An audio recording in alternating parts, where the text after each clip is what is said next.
Hello बच्चों, आज मैं लेके आई हूँ आपके लिए एक हिंदी की कहानी। चलिए शुरू करते हैं। इस कहानी का शीर्षक है बरसात कब होगी और इसके लेखक हैं कामाक्षी बालासुब्रमण्यम और चित्रांकन किया है यूसुफ बेंगलोर वाला ने। इसके भी बहुत अच्छे चित्रांकन हैं, आप देख सकते हैं।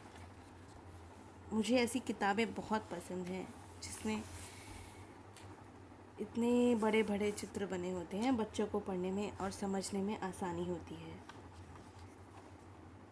बरसात कब होगी। वेलू एक किसान था। सुबह जब उसकी आंखें खुली तो उसने सोचा, आज तो पानी बरसना ही चाहिए। सूरज निकल रहा था, आग की तरह लाल रंग का। वेलू ने आसमान को इस छोर से उस छोर तक देखा। एक भी बादल नहीं था, कोई आशा नहीं दिखती। वे अपने आप से बोला और उठ खड़ा हुआ। पानी बरसे या ना बरसे, किसान बड़े सवेरे जग ही जाता है। वेलू कड़ी मेहनत करता था। उसके खेतों में हमेशा अच्छी फसल होती। हर मौसम में वे खेती करता। एक बार ज्वार बोता, दूसरी बार दाल। पूरे साल वह काम करता रहता। ना आराम करने की बात सोचता था, ना ही कभी छुट्टी मनाता था।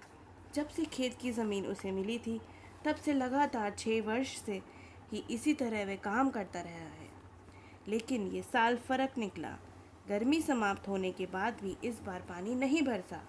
वेलू और उसके पड़ोसी बरसात का इंतज़ार करते रहे, लेकिन पानी नहीं बरसा।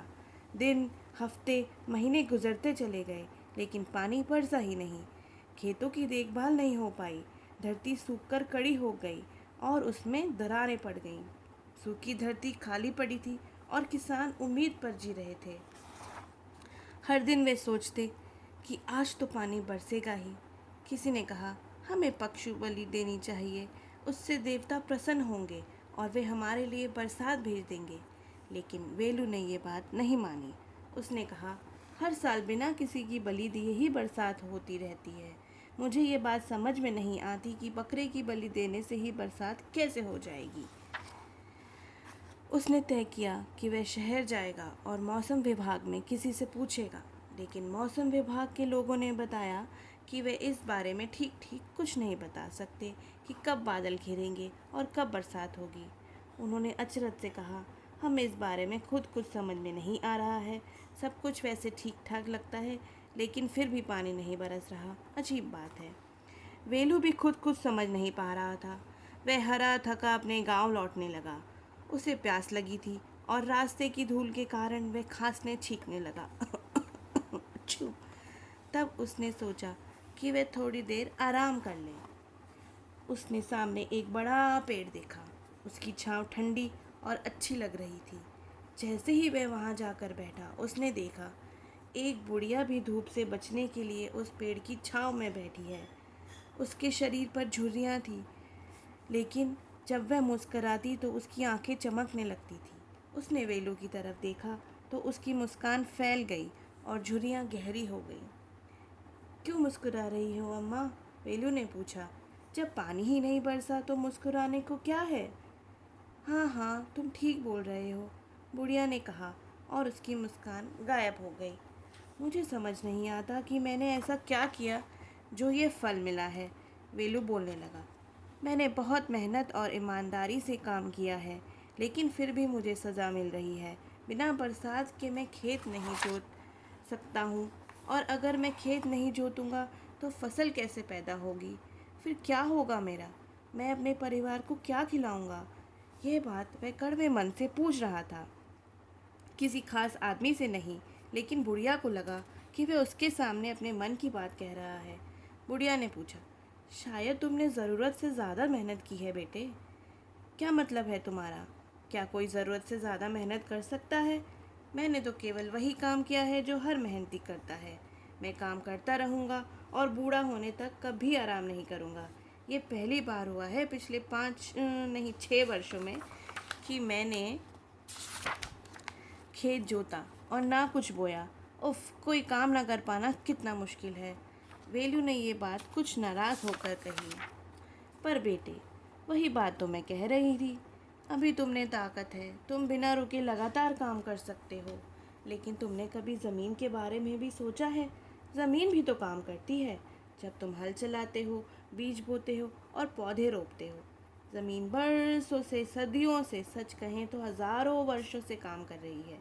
मिट्टी, ज़मीन, पृथ्वी सब काम कर रहे हैं। उसे भी कभी थोड़ा आराम करने दो, बुढ़िया ने नरमी से मुस्कुराते हुए कहा। कुछ हैरानी से वेलू ने उसकी तरफ देखकर कहा, आराम? धरती को आराम करने दूँ? लेकिन मुझे ये बात समझ में नहीं आई। हाँ मेरे बेटे, ये समझना मुश्किल ही है। तुम ये नहीं समझ पा रहे हो कि धरती भी बूढ़ी है, लेकिन प्रकृति तो हम सबकी माँ है, तुम्हारी भी और मेरी भी, पेड़ों की भी, पानी और ज़मीन की भी। वह अपने बच्चों को उतना आराम करने का मौका देती है जितने की उन्हें ज़रूरत है। वेलू को ये बात कुछ समझ में आने लगी। जब बरसात नहीं होती तो तुम निराश हो जाते हो, लेकिन तब धरती आराम कर सकती है, उसे कोई छेड़ता नहीं। वह आसमान की तरफ देखती रहती है और जब पानी बरसने लगता है तो फिर वह तैयार हो जाती है, तुम्हारी फसल के लिए ताज़ा होकर। घर जाओ मेरे बेटे, प्रकृति इन बातों को जानती है। जाओ घर। उसने इतना कहा और उठ खड़ी हुई। वह चली गई। कुछ देर बाद वेलू भी उठ गया और घर की तरफ चला। उसने ज़मीन के बारे में सोचा, अपनी प्यारी ज़मीन के बारे में। यदि वह उस बुढ़िया की बात पर भरोसा करे तो शायद ज़मीन शांतिपूर्वक सांस ले रही है, लगातार लगातार सारे साल की खेती की मेहनत से थक कर। गांव तक पहुंचते ही उसने सोचा, शायद उसकी बात ही सही हो। तब शाम हो चुकी थी, सूरज डूबने को था और ये क्या हुआ? वेलू ने अपनी पीठ पर ठंडी हवा का झोंका महसूस किया। फिर उसके कंधे पर पानी की एक छोटी सी बूंद गिरी। उसने ऊपर देखा, सच में बादल गिर रहे थे। अंधेरा फैलता जा रहा था। अब बिजली चमकने लगी और बादल भी गरजने लगे और फिर मीठी सौंधी बरसात शुरू हो गई। वेलू हंसता हुआ खुश खुश घर की ओर दौड़ पड़ा। देखो कितना खुश है वेलू।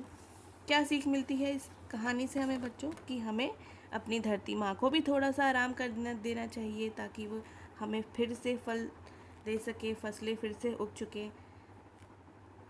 आशा करती हूँ आपको ये कहानी पसंद आई होगी। धन्यवाद।